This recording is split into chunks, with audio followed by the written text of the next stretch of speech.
Hello and welcome back to Tech. In this video I'm going to show you how to make this mystical glowing quartz crystal with using an RGB LED and using an Attiny85 microcontroller with using some natural materials. Let's get started.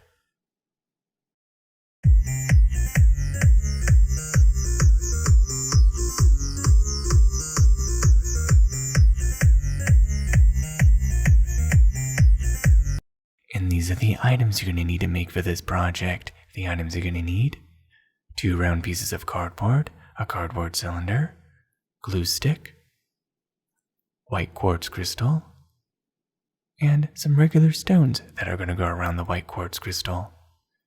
And you're also going to need some birch bark to place around the housing. And these are the electronics you're going to need to make for this project. You're going to need an RGB LED common cathode, an Attiny85 microcontroller, an 8-pin IC socket holder, a push-button lock switch, Perfboard, a 3-volt button cell battery, and a 3-volt button cell battery holder. And you're also going to need some wire. Now let's go ahead and assemble this project, and let's get started. I have right here this RGB LED, and when I light it up, it makes this focus point of light. This focus point of light isn't good for this project because it will focus the light in the center of the cube. I need the LED light to disperse more evenly so it lights up the whole entire cube. And to do that, I'm going to take these clippers and cut off the tip of the LED. Doing that will remove the lens on the end of the LED and will allow the LED light to disperse more evenly. Having a flat top will cause more light to spread out. Having a curved top will cause a focused lens effect, which will cause the LED light to be more concentrated. And there, it should look just like this. A very important note to know is if you cut the LED tip too low, it won't work.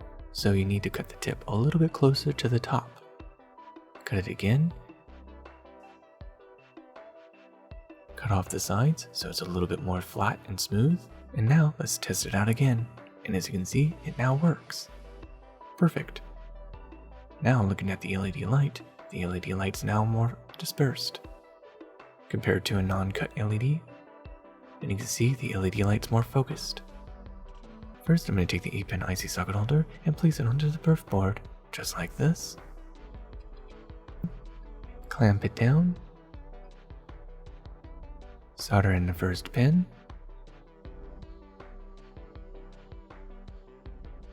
Remove the clamp. Press down on the IC socket holder and remelt the solder so that way it can be flush with the board. As you can see, not very even, so I need to repeat the same process on the opposite side.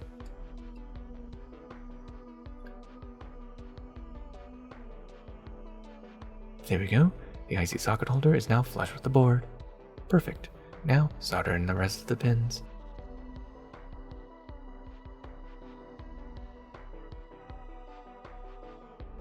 Next, I want to take the RGB LED and I want to connect all of the anodes to pin 5, 6, and 7 and connect the cathode to pin 4. I'm going to take the cathode, put it in this corner so it's separate from the anodes, and then place the anodes into place, just like this. Don't push the LED all the way through because I want the LED light to disperse much evenly inside the cube. And now, solder it into place.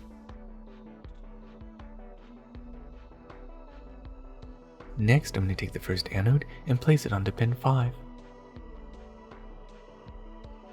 Cut off the excess. Solder bridge it to pin 5. And now take the third anode and place it over to pin 7.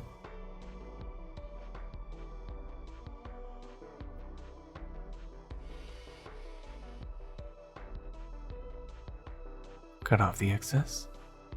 And now solder bridge it to pin 7. And now take the second anode and place it over to pin 6. Carefully cut off the excess and carefully solder bridge it into place. Put a very light amount of solder so you don't cross bridges. Next, I'm going to bend the cathode lead in this direction and then carefully bend it into an angle.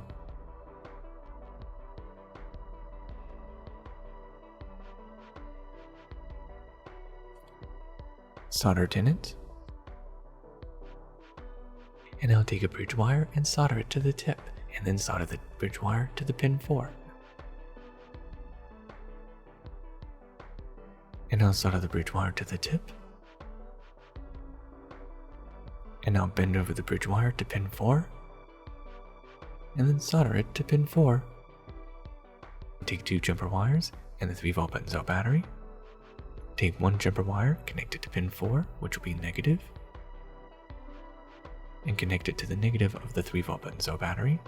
Another jumper wire to the positive of the 3-volt button cell battery, and then touch that jumper cable to all of the anodes. And as you can see, the red works, but it looks a little bit yellow. That's because it's connected to green. Alright, so I need to make sure those are separated, but the blue works, that's good. The red and green are now connected, so I need to separate those two by remelting the solder. This is exactly why I said be careful when you put the solder, don't put a heavy amount. Putting a heavy amount will cause those 2 bridges to connect together. As you can see, I placed too much solder, so I need to remove some of the solder. Remelt it, reposition that anode, clamp it down, and there. Now I'm going to lightly put some solder onto the pin 5. And then repeat the test. Red works. Green works, good. And then blue still works, perfect. All of the pins are now separated and everything works. Next, I'm going to place the push button lock switch over to pin 8. Bend over the leads. And bend that lead over to pin 8. And now solder it into place. Remount the solder so it's flush with the board. And now solder bridge it to pin 8. Next, I'm going to take the 3-volt button cell battery holder. This side's positive, this side's negative, and I want to connect the positive over to the push button lock switch. Place it in just like this. Solder it into place. And then solder in the positive pin, and then solder bridge it to the push button lock switch. And there, the positive is now soldered to the push button lock switch. Next, I'm going to take this negative wire, solder it over to pin 4, and then solder the wire over to the negative terminal of the 3-volt button cell battery holder. Connect it to the negative, just like this, and then connect it to pin 4, just like this. And now, take the Attiny85 microcontroller and place it into the IC socket holder.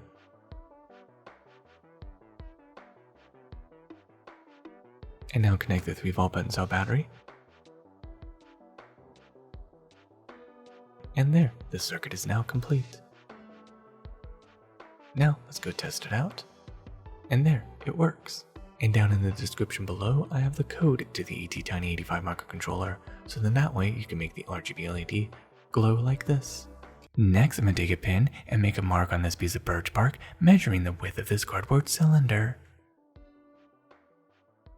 Next, I'm going to take some scissors and cut out this piece of birch bark.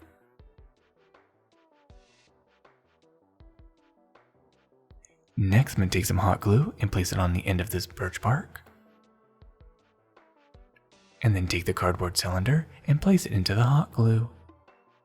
Next, add some more hot glue and roll this cardboard cylinder on it, so that way I can glue this piece of birch bark around this cardboard cylinder. And there, it should look just like this. And I'll cut off the excess. And there, this part of the housing is now complete. Next, I'm going to take another piece of birch bark and take this round piece of cardboard and place it onto the birch bark. Next, take a permanent marker and trace around the round piece of cardboard. Next, take a pair of scissors and cut on the outside of the circle. Doing this will allow the birch bark to overlap the piece of cardboard.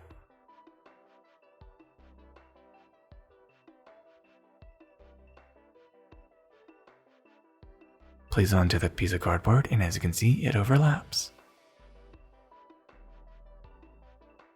Next, put a generous amount of hot glue onto this piece of cardboard. And now glue this piece of birch bark onto it. And there, it should look just like this. Next, I'm going to take this white quartz crystal and place it on the center of this housing. And now I'm going to take these stones and place them around the white quartz crystal. Placing them in first before I glue them will give me an idea of how they should be positioned. Now remove the quartz crystal. Next, take some hot glue and glue down each rock one by one, keeping the same position.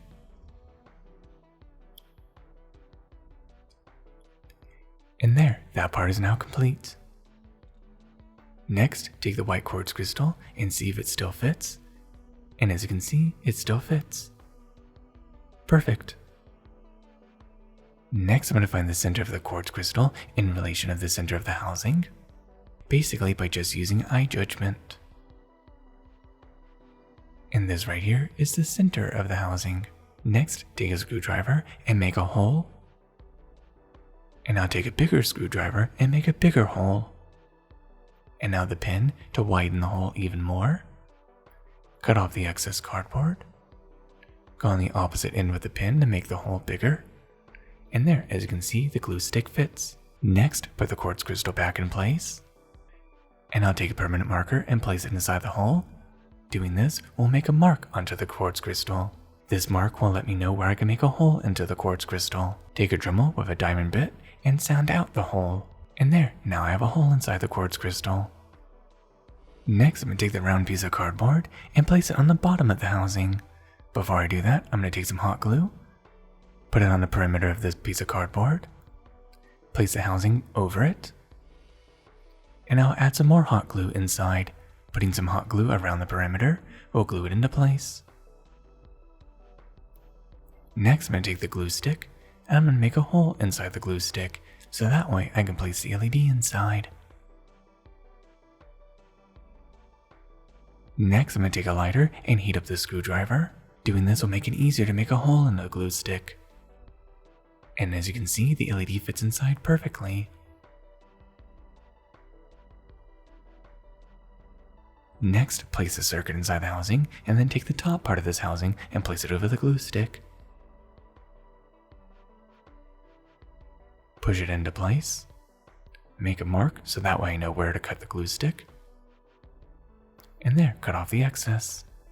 Next, I'm going to go and melt the tip of the glue stick and stick it inside the hole of the quartz crystal. Doing this will allow the glue stick to fit perfectly inside the hole of the quartz crystal. Cut off the excess glue so that way it can always fit perfectly. Place it back in the housing. Take the top piece of the housing and cover it. And allow the glue stick to stick out. And now I can take the quartz crystal, place it on top, and there, this part's now complete. Now let's go ahead and test it out. And there, as you can see, it's starting to work. Now let's have a better look in the dark. And as you can see, this looks very nice. But in my opinion, it's not very bright. I think I can go a little brighter than that. What I need to do is simply remove the glue stick because the glue stick doesn't seem to make the LED very bright. And as you can see, this is already a better result. But I'm still not very satisfied with this. And as you can see in the complete darkness, it still glows, but still not very bright. I need to fix that. And the solution is to add 3 pieces of cardboard on the bottom of the circuit, which will allow the LED to be much closer to the quartz crystal. And as you can see, the LED is almost sticking out of the hole, which is exactly what I want. Next, what I need to do is position the circuit perfectly and take a marker and mark where the cardboard is placed. Add a little bit of hot glue so that way I can glue the circuit in place perfectly. Place it in, and that way it's always centered. As you can see, it's a much better improvement. Now let's see how this looks in the dark. This looks beautiful in the dark. As you can see, this works a lot better now. And there you have it. Now you know how to make your very own Attiny85 glowing quartz crystal with using an RGB LED and a few natural materials. Thank you for watching Sci-Fi Tech. I hope you learned something new, and don't forget to like and subscribe, and of course click on the bell icon to be notified for future Sci-Fi Tech videos. Till the next tech, goodbye.